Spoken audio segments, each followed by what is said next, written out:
ஒரு இக்கட்டான ஒரு சூழ்நிலை, என்கிட்ட காசு இல்லை, நான் பார்த்துக்கிறேன் அப்படின்னாங்க. மீதி அவங்க தான் கட்டியிருப்பாங்க.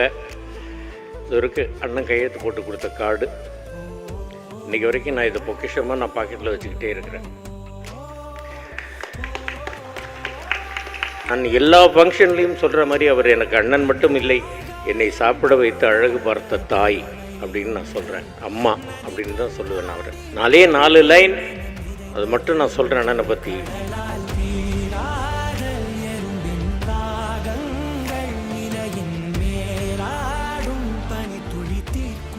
அப்போல்லாம் நான் டப்பிங் ஆர்டிஸ்ட்டாக இருந்தேன். அதுக்கப்புறமா எத்தனையோ நாள் அவருடைய ரூமுக்கு போயிருக்கேன், ராஜாபாதர் ஸ்ட்ரீட்டுக்கு.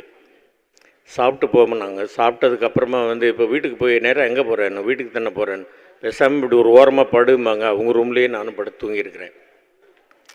அதுக்கப்புறம் எத்தனையோ மீட்டிங்ஸு, எவ்வளவோ இது டப்பிங் பேசுகிறது, எத்தனையோ படங்கள் டப்பிங்கு அவங்க கூடலாம் இது பண்ணியிருக்கிறேன். நான் அவங்க கூடவே நான் நிறைய ட்ராவல் பண்ணியிருக்கிறேன். ஒரு இக்கட்டான ஒரு சூழ்நிலை, என்கிட்ட காசு இல்லை.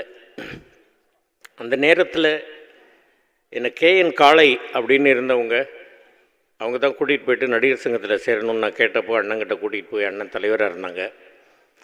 என்கிட்ட பணம் இல்லை, கொஞ்சம் தான் இருக்குன்னு. சரி கொடுத்துருங்க காளை என்னன்னு சொல்லிவிட்டு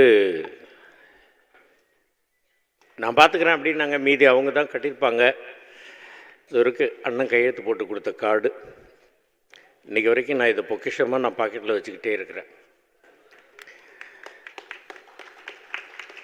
ஒன்றும் எல்லாரும் சொல்கிற மாதிரி தான், ரொம்ப வெள்ளந்தியான ஒரு மனம்,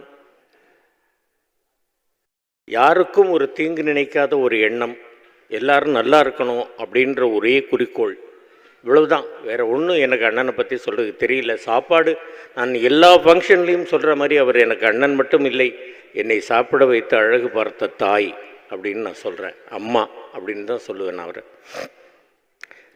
4 லைன் அது மட்டும் நான் சொல்கிறேன் அண்ணனை பற்றி. பழைய பாட்டு தான். எவ்வளவோ பேசணும் அப்படின்னு தோணலை, என்ன சொல்கிறதுன்னு தெரியல. மனிதன் என்பவன் தெய்வமாகலாம், வாரி வாரி வழங்கும் போது வள்ளலாகலாம், வாழை போல தன்னை தந்து தியாகி ஆகலாம், உருகி ஓடும் மெழுகு போல ஒளியை வீசலாம். இவை அத்தனையும் சேர்ந்திருந்தால் ஒரு மனிதன் என் அண்ணன் கேப்டன் விஜயகாந்த் ஆகலாம். நன்றி, வணக்கம்.